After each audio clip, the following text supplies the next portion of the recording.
Welcome to this explainer. Today, we're unpacking the clinical manifestations of female genital tract infections. Now, we aren't just going to sit here and memorize symptoms, okay? Instead, we're walking through a highly structured clinical roadmap.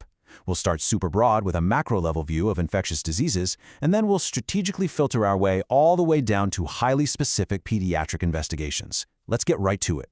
So how do we actually map these genital tract infections clinically?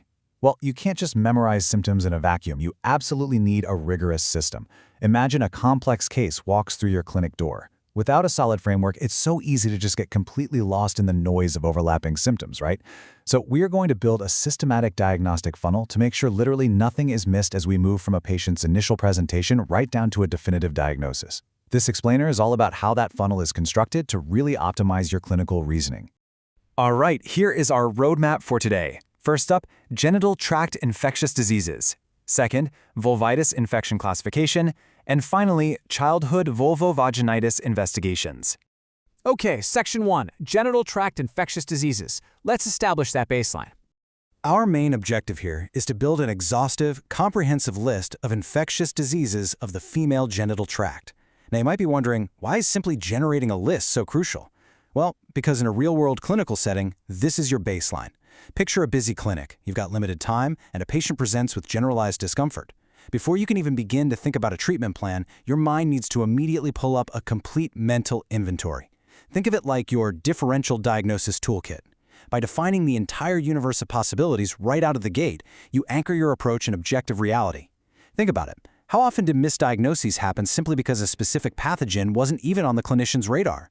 If it's not on your mental list, you won't test for it. And obviously, if you don't test for it, you can't treat it.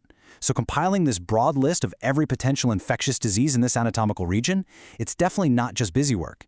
It is the absolute critical first step to prevent premature closure. You know, that cognitive trap where we just stop thinking because we found one plausible answer. We have to start wide to keep our minds open to every single possibility. Moving right down that funnel to Section 2, vulvitis infection classification. Here we see taxonomy in real-world clinical action. You see, vulvitis isn't just a uniform issue you can treat with a one-size-fits-all approach. Not at all.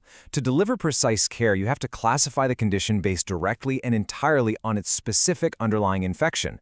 We're totally shifting our mindset here. We're moving away from treating a general, overarching symptom, and instead we're hunting down a highly categorized, specific infectious agent. It's basically the difference between slapping on a broad-spectrum Band-Aid and delivering a targeted strike. When a patient presents with vulvitis, the symptoms, the itching, irritation, inflammation, those are just the alarm bells. They tell you there's a fire, sure, but they don't tell you what started it. Fungal, bacterial, viral, or parasitic, each of these categories demands a completely different therapeutic response. By mapping the symptom to the specific infection, you really streamline the pathway to a cure. This taxonomy is essentially your clinical compass. Contrasting these two concepts brings the whole picture into crystal clear focus. On one hand, you have your wide baseline, that broad list of all potential genital tract infections we just talked about.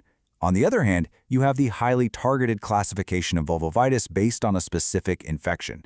This transition right here perfectly captures the true essence of clinical reasoning. You always start wide. You gather the general symptoms, cast a wide net based on your exhaustive mental list, and then, here's the key, you actively filter and classify those possibilities down to a single actionable target. Precision is the name of the game here. It's a continuous dynamic process of elimination and categorization. You take this overwhelming universe of potential diseases and you methodically slice it down until you are looking at one specific pathogen. Actually, this dual approach, broad awareness paired with laser-focused classification, is exactly what separates an average diagnostician from a truly exceptional one. Finally, we've reached Section 3, Childhood Vulvovaginitis Investigations. We are zooming way in for this specialized pediatric focus. Okay, so we are now making a major demographic shift, focusing exclusively on childhood presentation. Why isolate this group? Because simply put, kids aren't just many adults.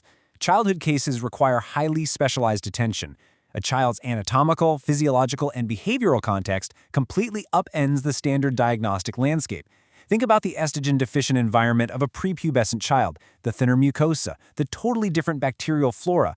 These biological realities mean that infections manifest differently and are caused by completely different agents than what we see in adults.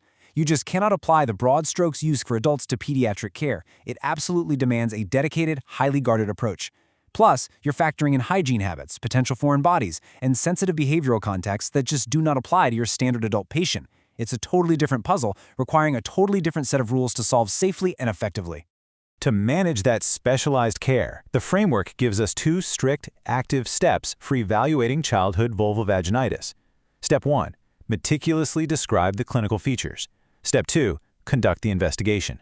Now, pay close attention to the order here. This isn't just some academic directive, it's a firm clinical boundary. You only initiate a specific physical investigation after the clinical features are accurately and comprehensively detailed. Why is this sequence so rigid? Well, because pediatric investigations can be incredibly intimidating and uncomfortable for the child.